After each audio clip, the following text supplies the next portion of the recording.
Welcome and good evening to this talk and geometry slideshow. Now, I say good evening, but perhaps also good morning, good afternoon to some of you as well, wherever you're coming in from.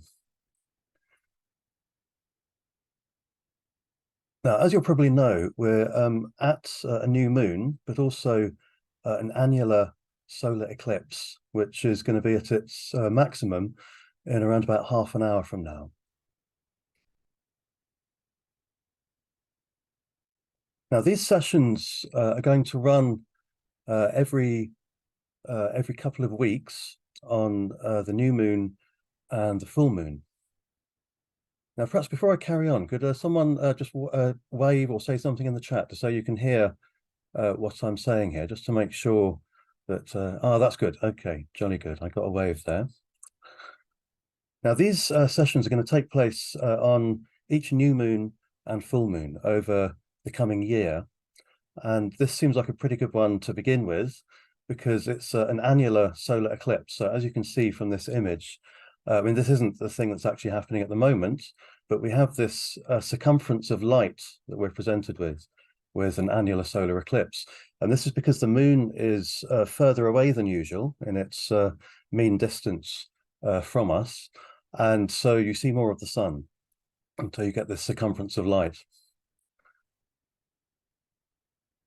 Now, as I say, this is also a new moon. Now, the new moon is when you have the sun shining on the opposite side of the moon, so you don't actually see the moon illuminated at all. And this is, of course, the beginning of that 29.5-day cycle when it becomes fully illuminated halfway through and then goes back down to being dark again, as you can see here. So this will be the first one we do today, but also it's an eclipse.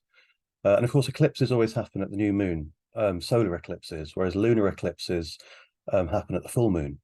So the full moon will be the next time that we meet after today. Now, the geometry that I want to look at today is actually the geometry of 11 and 22. And this is really what you find with the relationship of Sun and Mercury. Now, this is how the planets look today. If you see where Earth is, you can see how the moon is directly between Earth and the sun. And so, of course, that's why we have the new moon and this particular solar eclipse that's happening today. So there's a perfect alignment when you have an eclipse.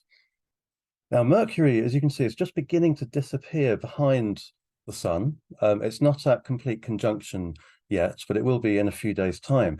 Now, if you look up at the top, you'll probably see the date. So that's today's date, the 14th of October. I'll gradually go day by day.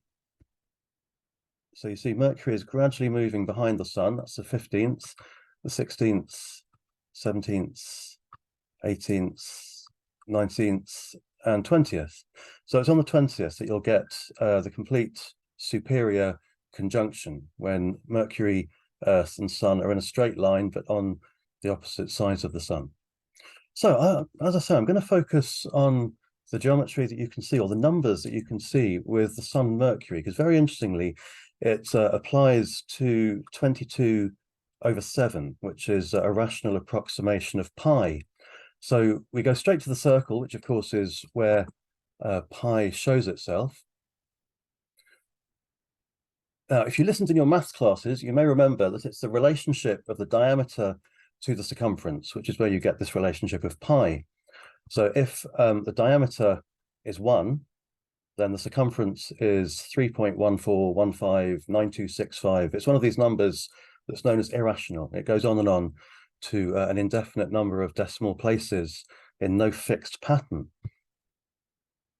So that means it's irrational, this relationship of diameter to circumference, irrational, without ratio. So it can't be understood as a relationship of two whole numbers. So already we have this very interesting possibility with the circle, that it's this relationship, I suppose you could say, of a number which is bounded and knowable in comparison to an unbounded, unknowable number. So within this bounded form of the circle, there is this relationship of two completely different types of number. It's a very interesting area philosophically. So in completely simple practical terms, it's not possible to divide the diameter up and the circumference up via the same unit. So however many different units, equal units, you divide the diameter up into, you wouldn't be able to use that unit to also divide the circumference up. Now, having said that, there are these very close rational approximations of these irrational relationships like pi. And the one that was used in the ancient world, and which is this very useful one because the numbers are quite low, is 22 over 7. So in that sense, you've got a diameter divided up into 7 equal parts. And if you use that 1/7 of the diameter to go around the circumference, you almost, but not quite, have 22 of them. So it's a good rational approximation of pi. So it's very useful to use if you're working in units, you could say, in rational units. Now, pure pi is this number here. I mean, don't try reading the whole number, but just to show you, it goes on to an indefinite number of decimal places and doesn't go into any fixed repeating pattern. Whereas this is what happens with 22 over 7. If you do 22 divided by 7, you get this number that's very similar to pi. It's got 3.14 at the beginning, as has pi, but then it goes into a repeating decimal pattern. So 142857, 142857. So that means it's actually a rational number because it's obviously the relationship of 22 and 7, both of which are whole numbers. So let's just look at how this shows itself within Sun and Mercury, or their interaction with one another. But also, as we'll see, it also involves the numbers that one would associate with earthly cycles. So it's very interesting. It sort of suggests this relationship of all of the planets, but with Earth taking a really a particularly significant place. Now, this image of the circle, 22 over 7 circle, what I'm going to do is say that it's, in a certain sense, it's an actual image of the sun itself. So that circle is the sun. But in another sense, I'm just going to say it's a diagram that has numbers on it that express some of these things that we're going to look at. So let's say that we begin at the top, and I'm going to say that each one of these divisions is 1 year. Now, of course, 1 year, what is a year? That is actually an earthly cycle. That's the amount of time it takes for Earth to go around the sun once. Now, if we think of this as being 1 year, then what we can say is that there's this 11-year cycle within the sun itself, where the sun goes through various changes within itself. And what happens is that the poles of the sun invert, and it takes 11 years to happen. So it's known as the solar cycle. So you have this movement of 1, 2, 3, 4, 5, 6, 7, 8, 9, 10, 11 years. And then we've inverted poles. We've gone from this pole to this pole. So that's where it becomes a more symbolic diagram. Now, what then happens is you have another 11 years of the next part of the solar cycle, or the next solar cycle, as it were, and then you end up with the poles inverting and you're back up at the other pole again, as we are here. So that's the way in which 11 and 22 shows itself within the sun itself, like not even the planets that are interacting in relation to the sun. Now, really interestingly, if we now take the diameter of 7, Mercury interacts with this sevenness of this diagram, because Mercury goes through 29 of its orbits in 7 years. So if we have the solar cycle here in the circumference, we have Mercury's interaction with the sun here. But of course, 29 is 22 plus 7. So it's the number of the circumference added to the number of the diameter. Now let's just look at this in a bit more detail with a diagram here of Mercury's movement. Now, what I've done is divided Mercury's circle, so that's where the red dot is, into 22 steps. And so that'll just make it a bit easier to look at what we're looking at here. Now, the blue dot is Earth. So I'm going to show the gradual movement of Mercury and Earth around their orbits. Now, interestingly, before I start, I've said about how Mercury's circle is 22 in its circumference here, as I've shown it. The amount of days, and now this is Earth days, the amount of Earth days in Mercury's orbit is 88. So that goes very nicely with 22, as does the movement of Mercury, which applies to the 22 over 7 pi. So let's see how this works. Now, we begin with a conjunction of Earth and Mercury, Sun in the middle. And so this is what would be called an inferior conjunction. Now let's do 22 steps from here so that Mercury can go around its complete orbital circle. 1, 2, 3, 4, 5, 6, 7, 8, 9, 10, 11, 12, 13, 14, 15, 16, 17, 18, 19, 20, 21, 22. Now, the next conjunction still hasn't happened yet, but we've gone around 22. So let's carry on until we get the next inferior conjunction between Earth and Mercury. So having done 22, we now go 1, 2, 3, 4, 5, 6, 7, and then we have the next conjunction. So it's 22 plus 7 for this conjunction cycle. It's 116 days. So if we say that 88 is 4 times 22, then 116 is 4 times 20, 4 times 29. Is that right? Right, so if we now go another 22 plus 7, it goes to here. This is the next conjunction, and the next, and the next, and the next, and so on.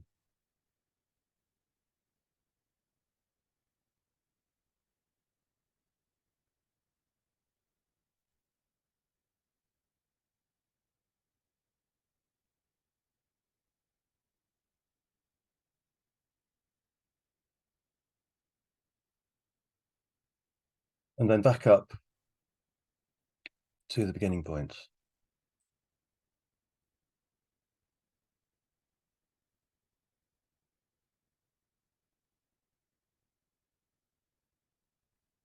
Now let's actually start looking at the division of the circle up into first 11 and then 22. And this is what we'll draw in a minute or two from now. Now, the particular division that we're going to do, first of all, it's not possible to perfectly divide a circle into 11, but there is this very interesting division, which again, it's a sort of rationalization of what is essentially an irrational relationship. Albrecht Dürer, he used a very interesting division of the diameter. So this is what he writes.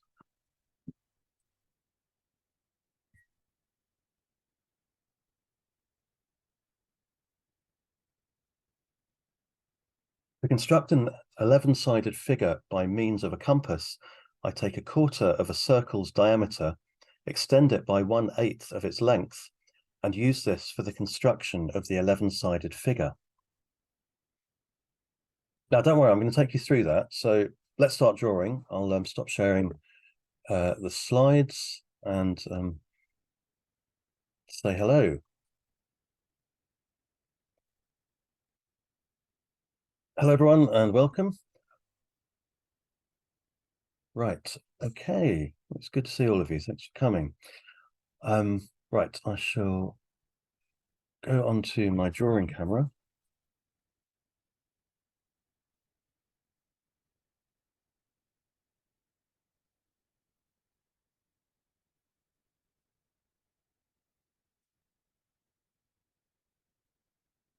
Now, as you may have seen, if you saw the actual email that I sent out, I'm suggesting that we use A3 paper.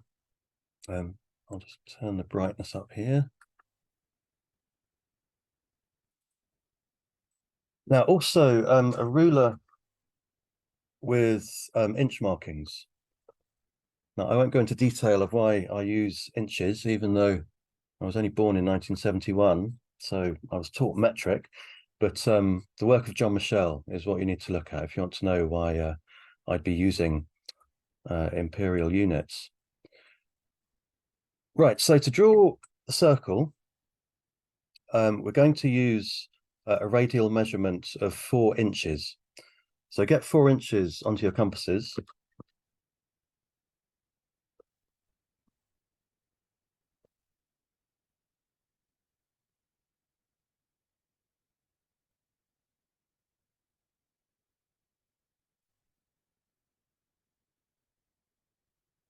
Now, as you can see, I've got my paper in landscape orientation. Now,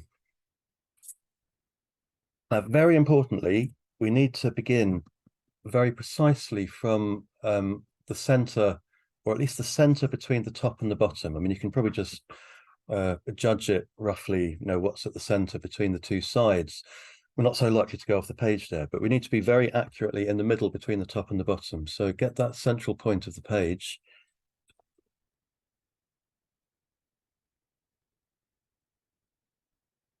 And make a little mark there. Now you'll see what I mean. You'll see why we need to have that very precise central point.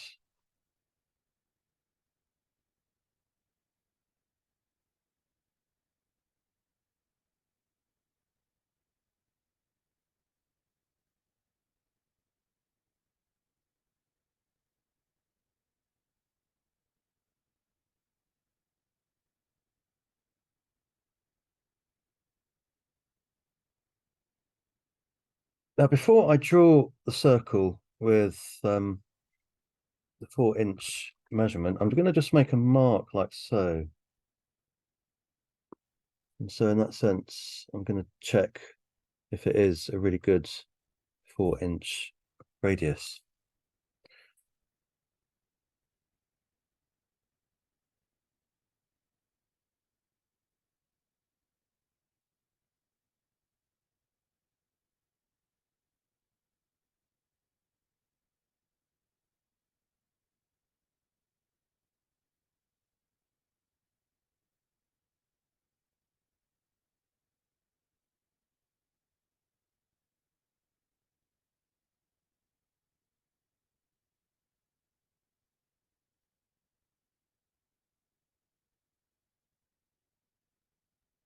Right, so let's go to what Dürer said about this division. He said to divide the diameter into 4. So let's just look upon this as the radius. So the radius is divided in half effectively. And then he says to increase that measurement, which here is 2 inches, we need to increase that by 1/8. Now, because we've got this 2-inch measurement, you can see why I've used this 2-inch measurement, because this divides up into 8 nice and easily, 8 1/4 inches. 1, 2, 3, 4, 5, 6, 7, 8, and then we increase it by 1/8. So it goes up to 2 1/4 inches. So this is how we actually get the radial measurement, by getting 2 1/4 inches on compasses like this.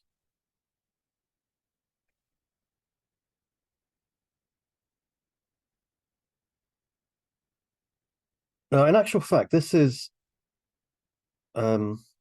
ever so slightly smaller than the actual 1/11th of a circle, but it's a very good, very close rational approximation.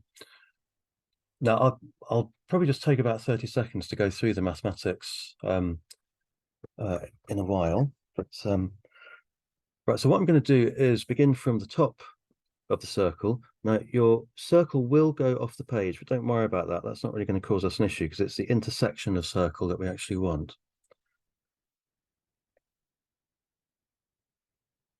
So as you can see, the circle will go off the page, but don't worry about that.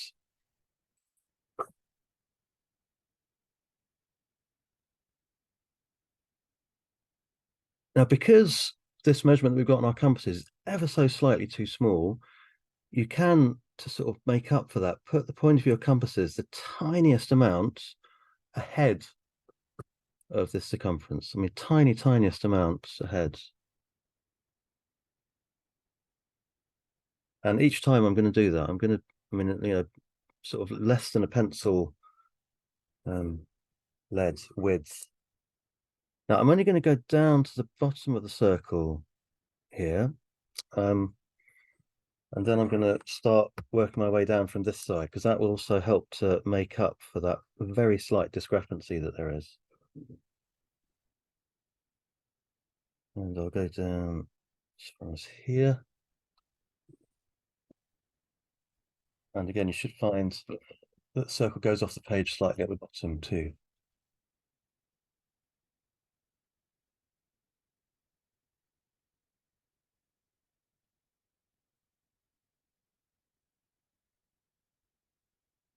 Right, now I'm going to go back up to the top here, and I'll start to work my way down from that side. Now, the key thing is that you want to have these two intersections on the page. So that's why the circle going off isn't particularly a problem.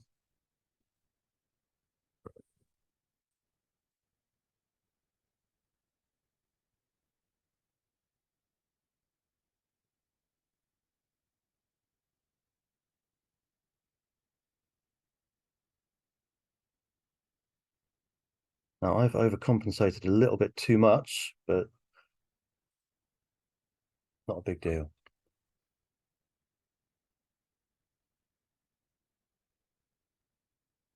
So this gives us our 1, 2, 3, 4, 5, 6, 7, 8, 9, 10, 11 fold division. Now to go to 22, we just need to double what we have there. And so if we draw like so,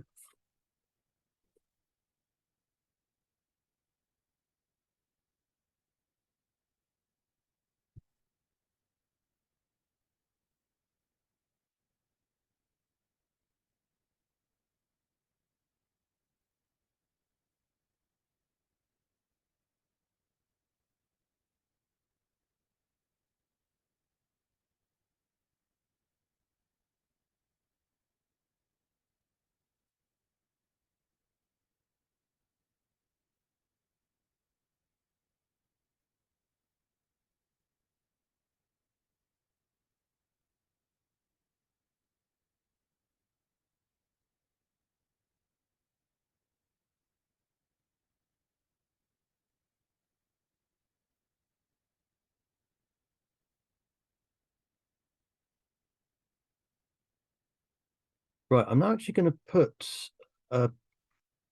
sort of compass point holes through these 22 positions.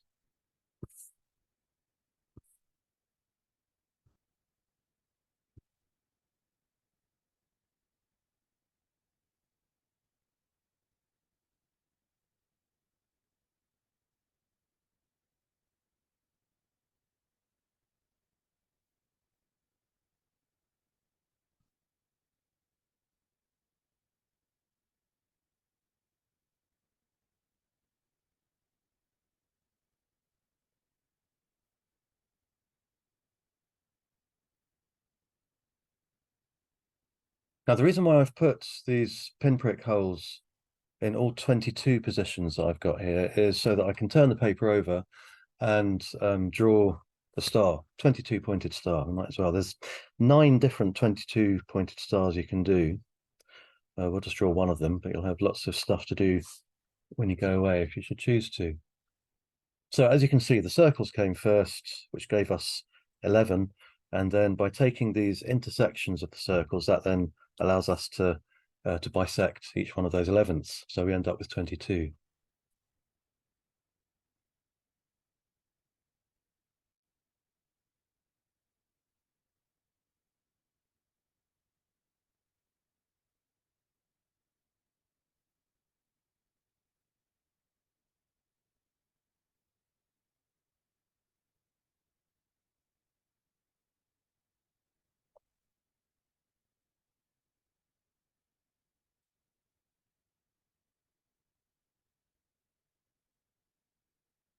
Now, of course, you aren't probably able to see the 22 pinprick holes that I've got on my page here, so I'll sort of describe it as we go along.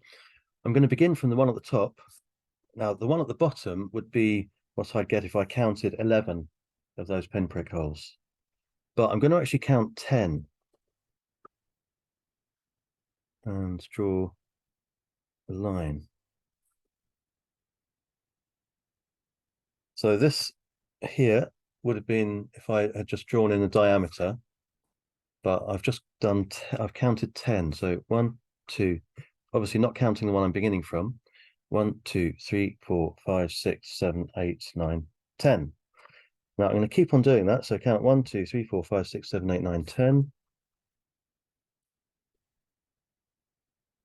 1, 2, 3, 4, 5, 6, 7, 8, 9, 10, and so on. So keep on counting 10.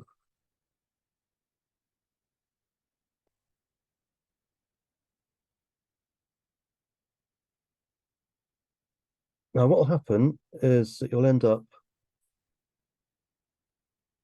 with an 11 pointed star, and then you'll proceed to draw another 11-pointed star to balance off that first one.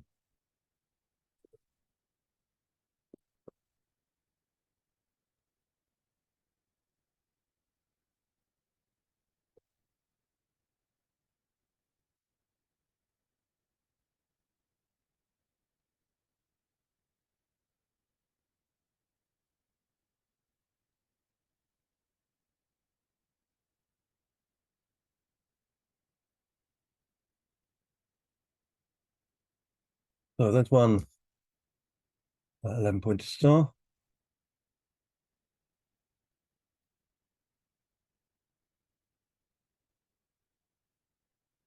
Now, because this is quite a short session, if I'm going a bit too fast for you, this is going to go onto YouTube, so you'll be able to look at it again. Now, I'm going to draw the other 11-pointed star using those leftover 11 points.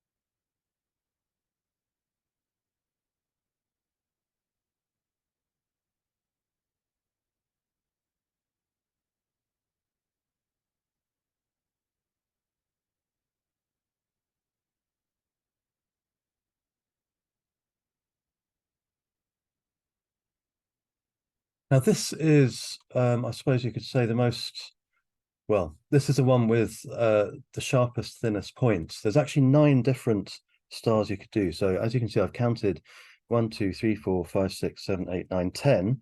But I could equally do a star in which I count 9 each time. And that star is actually this one here. That's the type of star I'd get. Obviously, that's a larger scale. Or if I counted 8, then that would be this star here. So all of these 9 stars are actually contained within this one master star. And so that's why you have 9 altogether, because obviously you can go from 1 to 10. That'd be 1, 2, 3, 4, 5, 6, 7, 8, 9. That would be the first star if you just skip by 2. Whereas if you just went from this one to this one to this one, it would be a polygon rather than a star. So that's why you have 9 stars. I'll probably talk about this a bit more in a future one of these sessions, about the particular mathematical principle that defines how many stars you get for each particular polygon.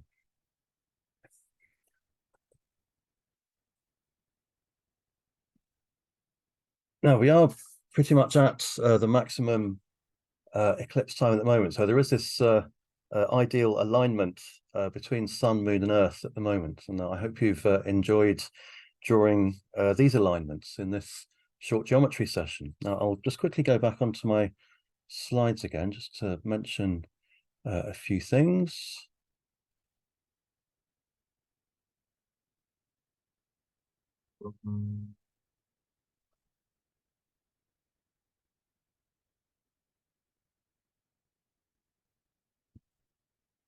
Right, there's a few upcoming events.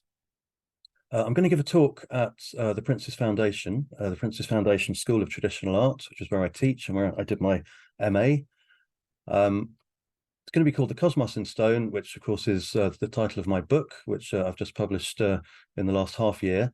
The talk, the subtitle, On Earth as It Is in Heaven, and that's really what the talk is about. It's talking about the use of cosmology in architectural design. So if you look up the Prince's Foundation, you'll find the details of the talk on the website. So 25th of October in East London at the Prince's Foundation building in Shoreditch. Now, the other thing that's coming up quite soon is a geometry drawing course, which will be at Dartington down in Devon. And it's the geometry and symbolism of the Cosmati pavement in Westminster Abbey. Now, that's happening on the 11th and 12th of November, and that's being run by the Kairos Foundation, which is the foundation that Keith Critchlow used to teach his courses from. It's run by his daughter, Amanda.